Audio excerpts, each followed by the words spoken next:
Vamos embora, minha grávida linda. E aí, como vocês estão? Bem, muito bem. Aí, vamos subir. Oi, o meu nome é Ketiele, eu tenho 34 anos e sou mãezinha de primeira viagem. Aqui tem o Ian, nós estamos de 33 semanas agora. E está sendo uma experiência super incrível para mim. Eu sou engenheira de produção, de formação, trabalho como engenheira hoje em dia. Eu sou natural de Minas Gerais, já morei muitos anos no Rio e agora eu tô aqui em São Paulo. Durante a minha vida, é claro que na escola eu sempre fui aquela criança também que já sofreu bullying por causa do cabelo. Por mais que a minha mãe caprichasse muito nas tranças, minha mãe sempre foi muito cuidadosa com o meu cabelo, mas isso não impediu de eu sofrer um pouco com isso. Mesmo assim, isso nunca tirou minha identidade, nunca tirou, né, de mim quem eu sou. Mas depois da vida adulta, depois que eu me mudei para o Rio de Janeiro, eu comecei a me envolver com o trabalho. Eu trabalhei para uma empresa franco-brasileira e eu comecei a acessar lugares que eu sei que não são tão acessíveis às pessoas negras. E isso começou a me trazer essa consciência que eu ainda não tinha percebido, porque eu nunca tinha passado por nenhuma questão racial. Mas eu percebia que os lugares onde eu estava, eu era a única pessoa negra. Eu percebia que os lugares onde eu estava, as pessoas negras que tinham, eram as pessoas que eram os garçons, que eram as garçonetes. Então, a gente começa a perceber como que, de fato, o mundo funciona, pelo menos aqui no Brasil. E isso foi me abrindo os olhos para muitas coisas. Até que um dia eu conheci a Marta através das redes sociais e já amava fazer tranças no meu cabelo. E eu procurava uma pessoa aqui em São Paulo para ser cliente fiel e eu consegui achar a Marta.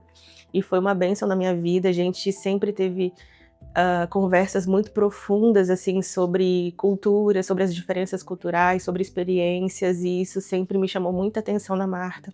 Você acredita que aquelas xícaras lindas que eu comprei de flores, as flores lá de tropical mofo, com a temperatura do chá, o ambiente aquece, quando se tira o chá ambiente, esfria novamente, e pegou fica... mofo, tudo. Ah, que pena! Esse lugar fora fazer meu dinheiro.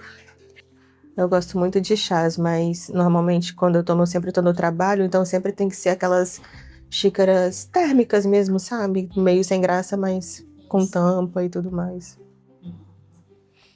E eu já vou preparar uma xícara nova, que é para quando o Ian nascer, porque eu acho que vai ser importante de eu tomar chazinho de camomila para poder não deixar dar tanta cólica. E tomar chá aumenta a produção de leite. É mesmo? Chá bem quentinho, não importa qual folha seja. É mesmo? Uhum. Ah, que bom. Junto útil ao agradável. Só que tem que tomar sem açúcar, viu? Sim, sim. Tem que evitar açúcar por um bom tempo, senão ele vai começar a ter cólicas. Uhum. O açúcar, o feijão também, que tem gases, né? Isso. A minha cunhada lá no Rio, ela teve a filhinha dela, nossa sobrinha. Casada com o irmão do meu marido. E aí a gente fica trocando essas experiências. É muito bom. Bebê com cólica, nenhuma mãe merece. Agora ela tá na fase da cólicazinha, tadinha. Ninguém dorme. Sou a Marta Tonete Armando, angolana, e resido aqui no Brasil há mais ou menos 8 anos. Hoje trabalho como empreendedora, tenho um salão de tranças especializado em tranças. O projeto Raízes que Cura nasceu da necessidade que eu senti em compartilhar um pouquinho dos costumes culturais que nós angolanas temos no cuidado com a mulher grávida no final da gestação e no pós-parto. Tive a minha segunda filha aqui no Brasil, então durante a minha gestação comecei a pesquisar como é que é o processo da gestação aqui no Brasil, como é que é o parto. E durante as minhas pesquisas encontrei algo que me deixou assim, chocada.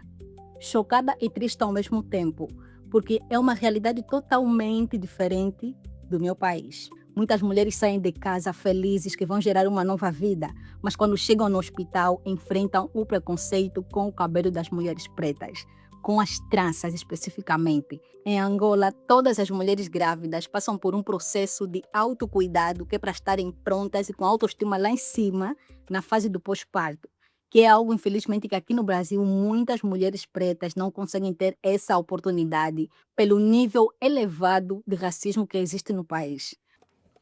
Ter bebê na Santa Júlia é uma boa experiência, viu? E eu fiquei muito triste de ter visto aquela experiência ruim lá, mas é um ótimo hospital, eu amei.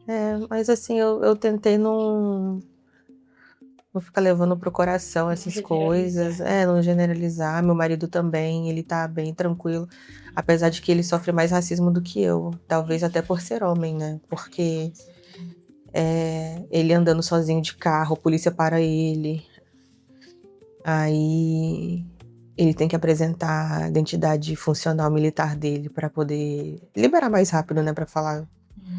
Mas é muita coisa assim, é segurança que segue ele no mercado. Mas ele, graças a Deus, é bem tranquilo assim com essas coisas também, sabe? Não deixa se afetar por isso. Da última vez que eu tive aqui, fiz uma trança linda, uma boho braids vermelha com ela. E a gente teve mais uma dessas conversas profundas sobre as diferenças culturais.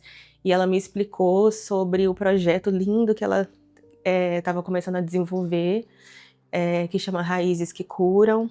Mas eu nunca pensei, assim, com muita força em participar. Mas, infelizmente, quando eu estava com 21 semanas, eu passei por uma experiência bem profunda de risco na minha gestação. Tive que fazer uma cirurgia às pressas. E isso mudou bastante a minha visão, porque eu passei por coisas, passei por momentos que deixaram bem evidentes toda essa questão cultural dentro do hospital. E aí, depois disso, a Marta, ela foi fundamental, ela me ajudou muito nesse processo. E depois disso, a gente voltou a conversar sobre o projeto dela. E eu decidi participar e estou muito feliz e honrada de estar aqui agora falando isso para vocês. E eu acho que vai ser uma experiência muito linda e eu espero que esse projeto ele alcance mesmo muitas mamães que precisam de se sentir apoiadas, que precisam de se sentir que tem com quem contar e que precisam de informação. Sabe o que eu tô achando interessante? Eu acho que essa é a primeira trança que eu faço que não vai pomada.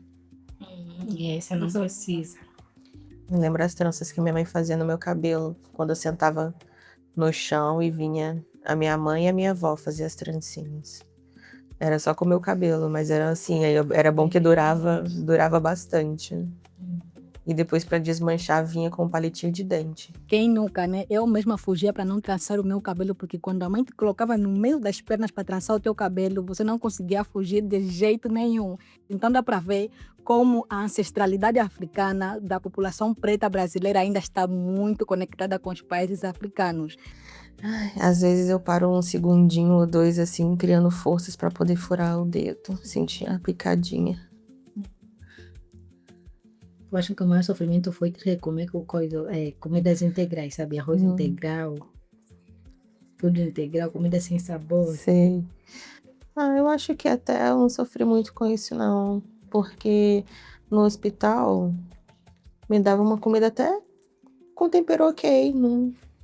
Mas com relação à comida mesmo, não sofri muito, não. Eu só sofri assim, porque meu marido ele não parou de comer nada na minha frente. Então era pizza, era uma coisa assim que ele comia que eu ficava só olhando.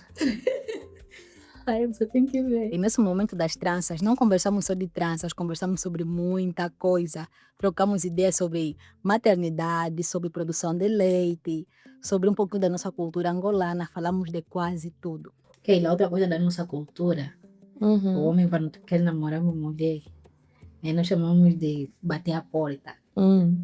Ele tem que ir nos pais da moça que ele gosta, que está a namorar, para oficializar o namoro. Tem que levar um dote. como respeito da família. Se a gente tivesse isso aqui no Brasil, eu acho que as mulheres seriam levadas muito mais a sério do que pelos homens do que hoje são. Porque a dedicação que eles precisam de ter. A minha mãe lavando as roupinhas, a vovó. Já lavaram? A vovó barbada, a carinha dela já. Vovó tá terminando de lavar. Olha esse fofinho. Ela vai ficar com você agora, você tem a bebê. Ela vai vir ver o bebê quando nascer, mas ela não vai conseguir ficar muito tempo, porque tem uma apresentação do coral da igreja, ela é regente. Mas a minha sogra vai ficar. E aí, quando a minha sogra for embora, ela volta, minha mãe volta. Então, ela vai passar um tempinho comigo maior, mas depois que o Ian já tiver, talvez aí uns 30 dias. E nos primeiros 30, minha sogra que vai ficar. Mas minha sogra é como se fosse minha mãe também, então... Ter bebê sem as mães próximas é muito difícil. Eu fiquei um pouco triste, assim, porque por conta de toda a situação com a cirurgia, com a gravidez de alto risco, a gente teve que cancelar o chá de bebê que a minha mãe estava organizando lá em Minas. E assim, ninguém da minha família me viu pessoalmente com barriga, grávida. Só a minha mãe. A minha mãe foi a única que me viu. E a minha avó agora, ela já tá com 80 anos e ela tá com Alzheimer. E aí eu fico às vezes com o coração na mão, assim, sabe? Porque a gente fica longe da família e deixa de passar, assim, alguns momentos preciosos, né? Passei por um momento bem complicado, logo no início da gestação. Com 21 semanas eu tive que ser internada às pressas, porque eu descobri que eu tinha uma condição que se chama insuficiência ou incompetência íntimo-cervical, onde o meu colo do útero estava afinando, onde eu estava tendo dilatação prematuramente e não sentia nada. Então eu precisei ser internada às pressas para fazer uma cerclagem de emergência. Na Santa Joana, mesmo com 3 centímetros, ele já interna. Então não precisa esperar sentir muita dor ou estar muito dilatada. E também por mais segurança, sabe como já foi aquela situação lá melhor. E quanto antes, basta sentir um pouquinho, vai já. Pois é. Quando a minha bolsa estourou, eu estava com 6 centímetros. Logo que estourou, saiu do 6, foi direto para o 10. Nossa! Então pensa no desespero dessa mulher. Por isso eu pedi a anestesia depois. Sim, né? sim. Eu a dançar com o marido, metemos umas músicas de Angola no quarto. Lá no quarto tinha caixa de som. Aí podia conectar ao Bluetooth. Colocamos umas quizombas, começamos a dançar para ajudar na dilatação. Muito bom. Não é que ajudou. Mas eu gostei, eu sei de sentir, esperar ele querer vir, que é para ter o parto normal. Porque aqui os médicos adiantam muito as coisas. Adianta. Eles criam um comentário que assusta, sabe? Aí a mulher que não tem experiência ou não buscou trocar ideia com outras mães vai ficar com medo. Não, eu quero muito conseguir ter o parto normal. As tranças do parto não são meramente por estética, vai muito além disso. Tem a ver com a autoestima da mulher. Depois do parto, a mulher sofre muitas transformações no corpo, as dores, as noites mal dormidas que vai acontecer por causa do bebê. Com todas essas transformações que a mulher sofre no pós-parto, o cabelo é um detalhe importante para manter a autoestima da mulher elevada. Em Angola, quando você tem um bebê, aqui eu percebi que os médicos te orientam a não receber visita. Em Angola, só mesmo você saindo do hospital, chegaste em casa, presentes, as vizinhas vêm. E as pessoas aqui, e eu me incluo no meio dessas pessoas, porque, enfim, é um medo das crianças pegarem as gripes, mas também eu acho que, eu não sei se é também pelo tanto de pessoas que tem nessa cidade, que principalmente São Paulo, que tem muita gente por metro quadrado. É muito fácil de proliferar um vírus, uma coisa. A minha experiência na minha primeira gestação, quando recebi a alta do hospital, cheguei em casa, toda a vizinhança recebeu a notícia. A Marta deu à luz. Meu Deus, as minhas vizinhas chegaram dançando, sabe, fazer aquela forma de festejar de Angola, fazendo isso. Se, por exemplo, acho que se eu tivesse ainda na minha cidade, lá em Minas, eu não ia ter tanto medo quanto aqui, sabe? Aqui dá medo mesmo. Eu também não recebi visita quando tive meu bebê. Com esse medo mesmo também. Porque cada relato que eu vi, acompanhando de bebês que foram parar na UTI. Sim, porque receberam visita, a visita beijou na mão. Falei, nossa, lá em Angola a pessoa beija na bochecha do bebê, na testa, no recém-nascido, o bebê tá lá intacto, aqui não. Pois é. O que tem de diferente? E é tão, sei lá, diferente assim, que a gente já comprou até as máscaras descartáveis e o álcool gel. Aí quando a visita chegar... Exatamente, porque a gente não vai mandar a pessoa dar meia volta e ir embora, óbvio, né? Isso. Mas assim, a gente não tem muitas amizades aqui em São Paulo, assim, se não for as amizades do trabalho. Agora que eu tô começando a ter mais amizades com as pessoas da igreja e tudo mais. Mas aqui tem suas vantagens. O que eu gostei daqui do Brasil, que quando você tá aí teu bebê, permite o teu esposo estar com você. Lá eles não deixam? Não. É mesmo? Não mas assim que o bebê nasce, eles te deixam junto com o bebê também ou não? Te deixam com o bebê. Tá. E aí a família só te visita depois de você ter o bebê já outro. Ou você fica sozinha. É mesmo? Não deixam nem tua mãe, nem um familiar ficar contigo. Entendi. É muito ruim. Você chora não pela dor, chora mas é de desespero de estar aí sozinha, Sim, sabe? é um momento que você quer ter alguém do seu lado, né? Isso. Eu fiquei muito interessada e esse projeto Raízes que Curam, eu acho que vai ser lindo aqui no Brasil para as pessoas conhecerem, porque as mulheres, elas precisam de ser cuidadas nesse processo, nesse período. Essa questão da gente estar dentro do seio da família é tão bom, né? É diferente mesmo. Eu senti muito isso nessa minha segunda filha que eu tive aqui no Brasil, a diferença, nossa. Ter a família por perto é um diferencial enorme, que você acha algo simples, mas não, sabe? Pois é. Eu só vou conseguir levar o Ian para conhecer a família no final do ano. Gente, já avançando aqui nas microbraids. Aqui estamos indo. Ainda faltam algumas horinhas, mas estamos indo. Agora é hora de uma pausa para nossa grávida ir pro banheiro, porque vocês sabem como é que é a bexiga de uma grávida, né? Preparei uma surpresa para nossa grávida, ela não sabe. Aqui no meu espaço tenho uma podóloga na outra sala e tem uma manicure também. Mas aí eu agendei já com a podóloga que vai lá receber uma massagem nos pés, uma esfoliação. Então vou preparar já a sala, afastando mais a cadeira, como a minha sala é pequena, que é para receber e a poder atender lá dentro da minha sala, tá? Vamos?